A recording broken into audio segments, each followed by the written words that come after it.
for first place LensCulture Street Photography Awards. Oh, and I'm getting nervous. I swear to God.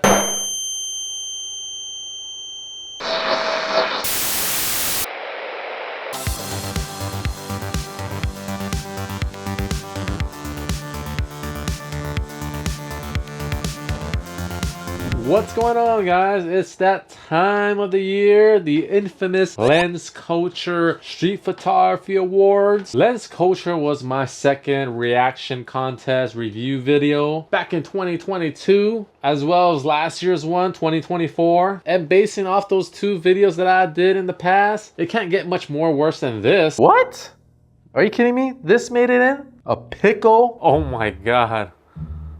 My worst nightmare did come true. I said in the last video that we're probably gonna see this photo in every festival throughout the year. Now, this is the contest that a lot of street photographers like yourself has caused an uproar. And then let's swing around and just show them what's going on over here. I believe once the finalists and the winners were announced, I got like about 10, 11 DMs about their disappointment in the finalist image, but specifically with the first place winning image. And honestly, those of you guys that sent DMs or posted stories about it, I bypassed them because I wanted to save it for this video. But if there's anything to know about LensCulture Street Photography Awards contest, I mean, are we surprised at this point to be disappointed? But actually, how bad is it? So I'm not sure if you guys are overreacting or not. I don't know. I guess we just have to see right here, right now. So let's just dive straight into it. All right, the first photo is from Giulio Ferracuti. What is going on here? People praying and worshiping a 1968 Chevy? I like this photo. I mean, we're off to a strong start here. It is a great reminder. Street photography, you gotta look at all angles. It doesn't always have to be on the street, eye level. It looks like this person is shooting from the top down from their Airbnb or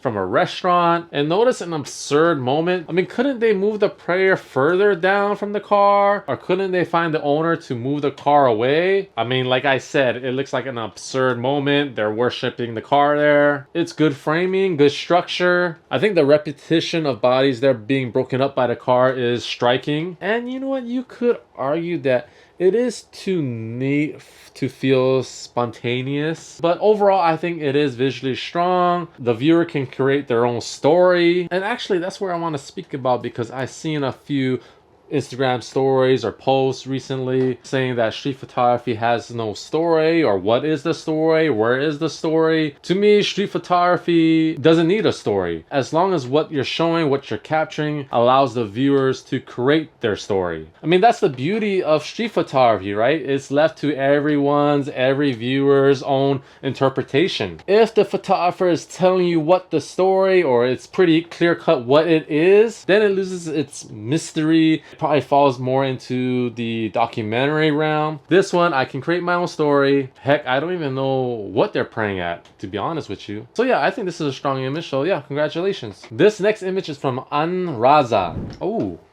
where is this at? Never seen this photo or anything with this backdrop. This is actually quite interesting. I mean, the girl on the brother's shoulder there, I mean, their eyes look real glossy, look kind of hopeless to say the least. They have the COVID face mask on. And then in the background, that structure there, it looks like it's dissipating. No face mask. Good contrast, good story here. That structure, whatever it is back there is a representation of humanity, or what's being lost in our humanity. And it being shot during sunset or just overcast, a lot of clouds, adds a nice mood to it. The light hitting the little girl and the guy there is, to me, icing on the cake. Adds drama, adds mood. So yeah, I like this image, and so far the first two images, I'm pretty impressed right now, not gonna lie. And sorry, before we dive into the photos, I gotta make one mental note here, because I remember from last year, LensCulture says that they judge the photos blindly. But if you're submitting 5 images and you click on the finalist image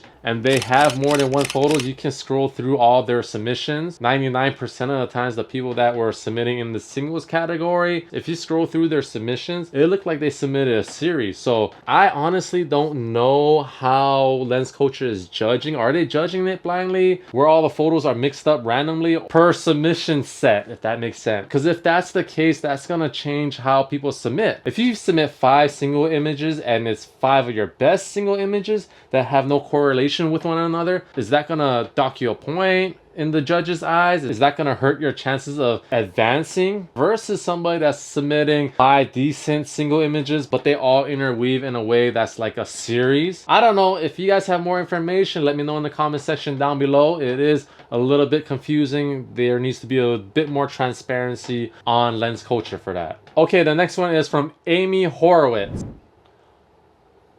Of all the photos submitted, a street portrait made it to the finalist pool, and a street portrait of a guy that's been photographed a million times in New York City, for that matter. Pose, uncandid. Okay, you can argue street portrait is a subgenre of street photography. Okay, that's fine. I'm not the street photography police here, but street photography's main rule that we play by is candid, right? This is not candid. It's a straight up portrait shot. We were off to a good start, and then I get fed this. I mean, I don't want to spend too long on this, but this one got that Vice magazine vibe, and he's clearly posing for the camera for the photographer like it's a branded campaign. Clearly deserves in the portrait, street portrait category contest, not street photography. I put the responsibility on the judges or whatever judge that passed this through. And here's the thing, just by looking at the image here, clearly it's not candid. The guy looked like he was scouted off the sidewalk, not caught in midlife. That to me is the difference between street portrait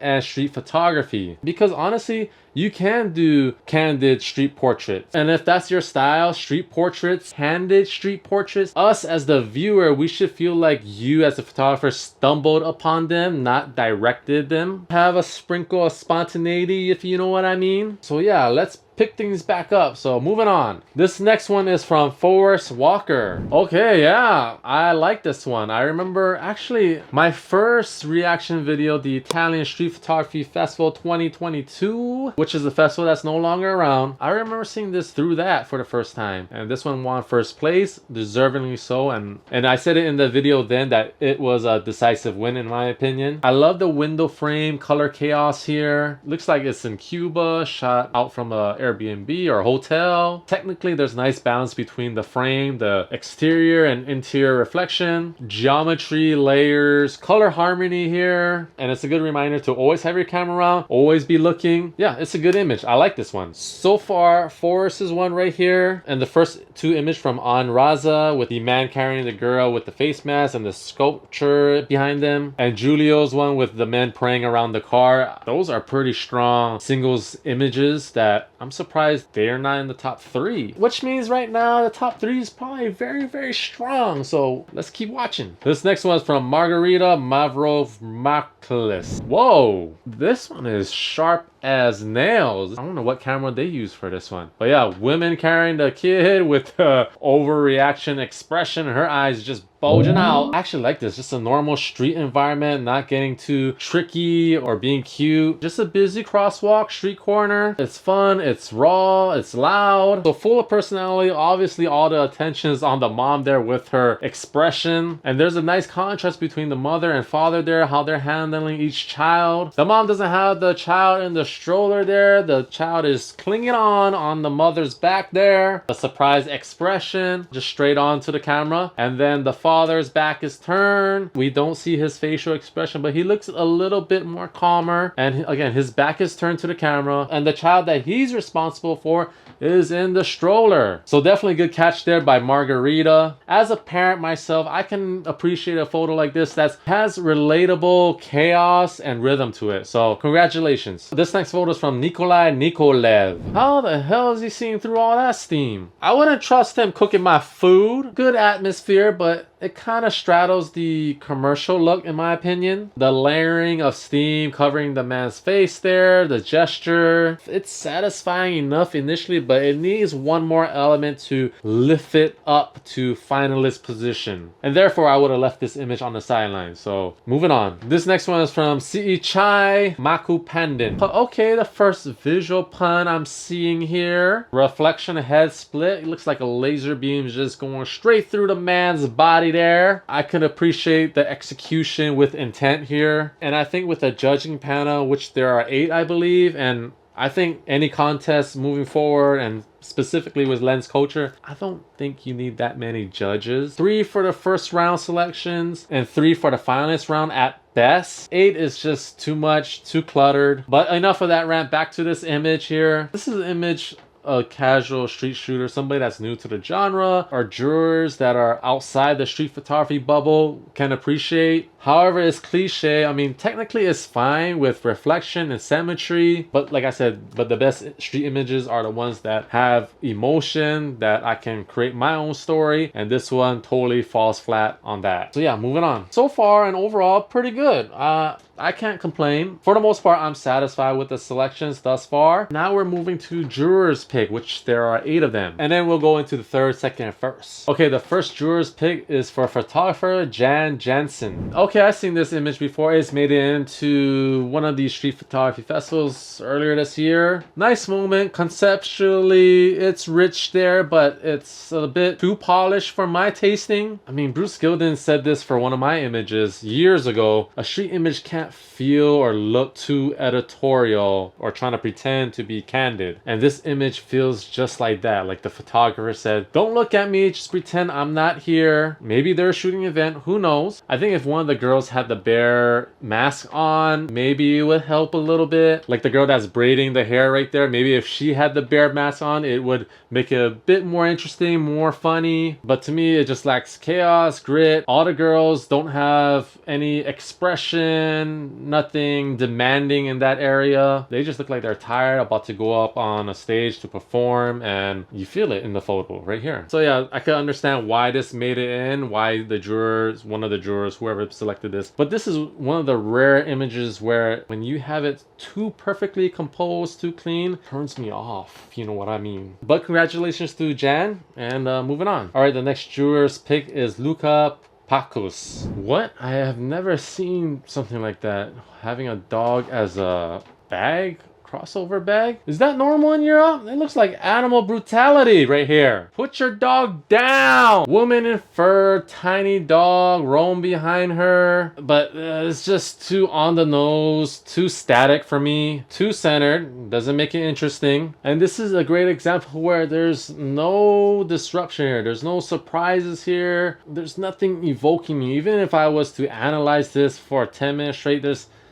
nothing. It's complete soulless. No tension, no life. Like maybe if she was mid-gesture or something, there could be an opportunity there or off to the side. I don't know. But again, no life, too predictable, too performative, and we're selecting on concept rather than moment. Street photography, guys, is about feeling, timing, and moments. And so far, seeing a few of the images, and that's the downfall when you have photo editors, people that aren't shooting street or not in the street world, they're selecting images that look like advertising, editorial images. The next juror selection is for photographer Kebs Kayababs. Okay, I've seen this visual pun in one of the contests earlier. I've reacted to so many contests this year that I've lost track already. And if you know me, I'm not a fan of visual puns, but I like this one. It's done well. The dog curving in there, the tree curving up and out there, the tiny boat in the background adds some depth. For sure, the low angle saves the shot, and just adding a little bit more context to the curved dog with the coconut tree there. Those two elements curving the way it is helps with the illusion. I've seen thousands of visual puns, but this is one that has personality, I would say. And part of executing or getting a street image in the moment is paying attention. And this image right here from Kebs clearly shows that. If you are paying attention, you can make something out of nothing. So yeah, it's a visual illusion that still feels human, and I would say that's rare. So yeah, definitely a deserving selection for the juror's pick. Congratulations. This next juror's pick is from Antoine Roses. Pink suit running past funeral sign. The rendition of this looks like it was shot on film. You may be shocked, but I actually like this image. I am a sucker for color-rich photos, but something that is simple also. Kiss, K-I-S-S.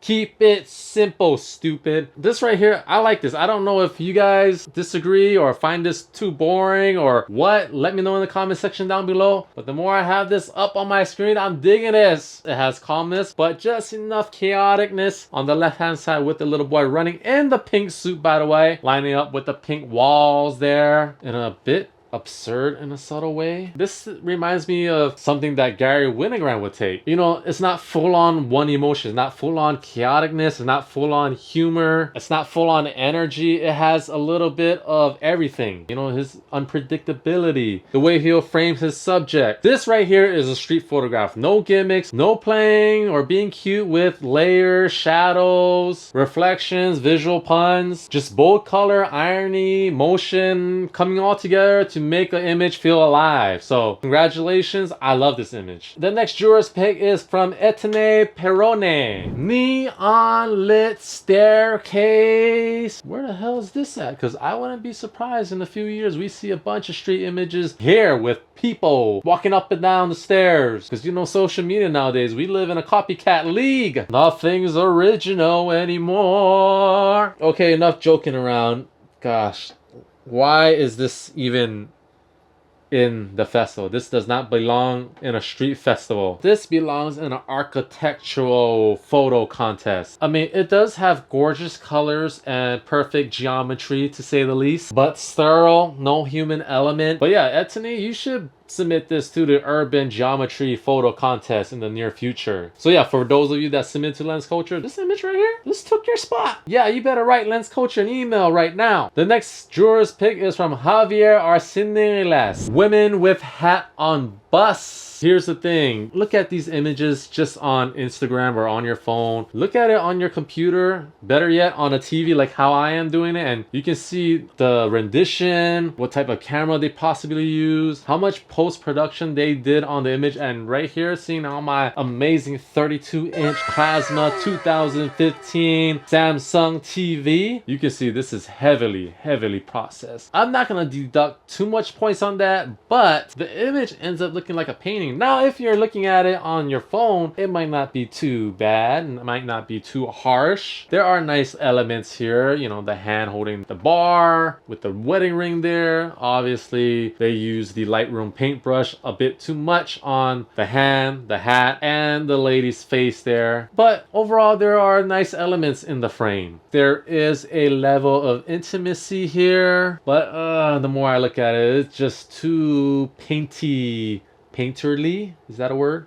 It's too painterly, and overall it feels very cinematic, like a still frame from a movie. And although the hat in the foreground, it adds nice shape, a nice prop in the frame, but overall it doesn't invite any curiosity from me. It fades pretty quickly once you see all the material in the frame. So although it could feel poetic, it lacks street tension, street vibes. Too heavily processed, and that's why I would have probably left this out if I was judging. Next, the next juror's pick is photographer Robek Udaharea. Girls with laundry line. Okay, it has that Nat Geo vibe. At least there's energy, at least there's life here. Can anyone recognize a shot like this and take it? Of course, even my 7-year-old daughter could make a photograph like this. I don't like 2D images like this. Generally speaking, I need some depth. I need not layered, but everybody is just on one plane right here. What's cool about this image though is the two girls playing on the right hand side, and then the one in the middle there is playing with another girl, the Barbie. So there is some contrast there, a lack of companionship or whatnot, but literally and emotionally it's just too flat for my taste. So yeah, I probably would have selected something else over this one. Moving on. All right, the next photo for juror's pick is from Rodrigo Caracho. Okay, 3 seagulls flying above, a hand holding a chip,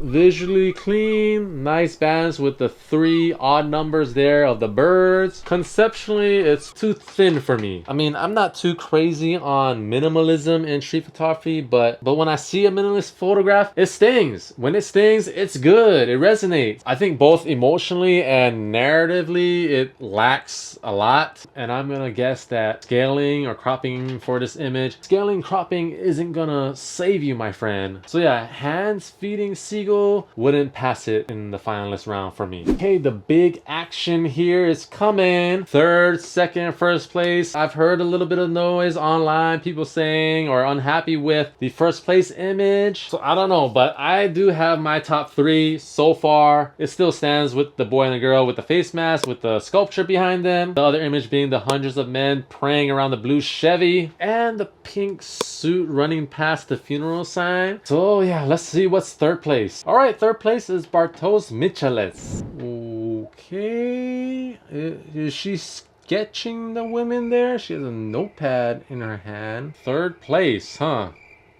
Wow, maybe you guys weren't overreacting at all. Woo, my blood pressure. I don't know if I can continue this, because if this is third place, I don't know what's second and first. You know what I'm saying? Pass me my medication. A visual play here. Oldest trick in the street photography museum book. Typical cliche contest shot. If this was part of a series on voyeurism in the museums, that's a different story. But as a standalone singles finalist third place, I strongly disagree here. I mean, the visual pun with the mirrored backs there makes you look for a good second, but after that it fades away. You're not gonna remember this image the next day. There's no chaos, no friction, no life, no element of surprise, nothing really. So moving on to second place. Okay, I'm scared of you, second place. Should I say my prayers?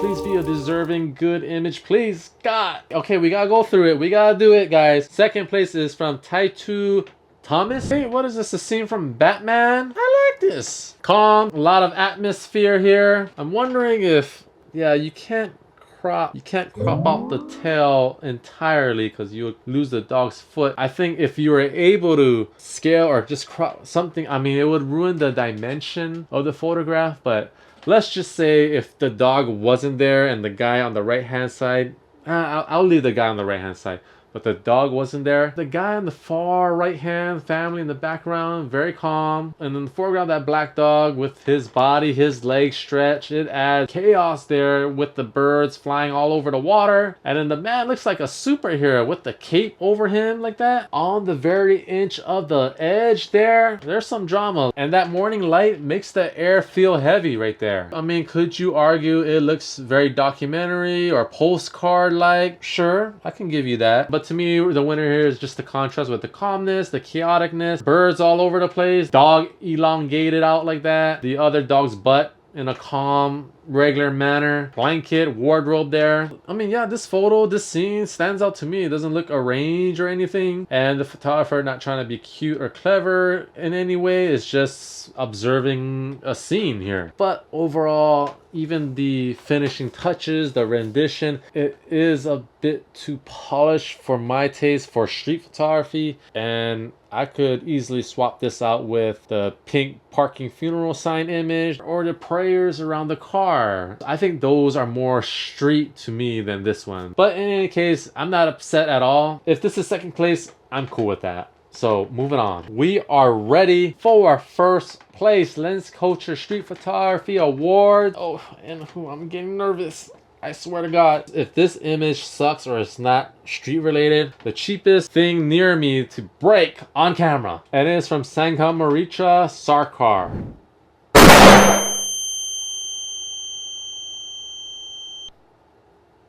What is this? Seriously, I have no idea what the F this is. Is this a dumpster, junk removal area? Oh, okay, it's actually people. That's people praying? What is this? Okay, now Leica sees this and they're gonna start making drones soon.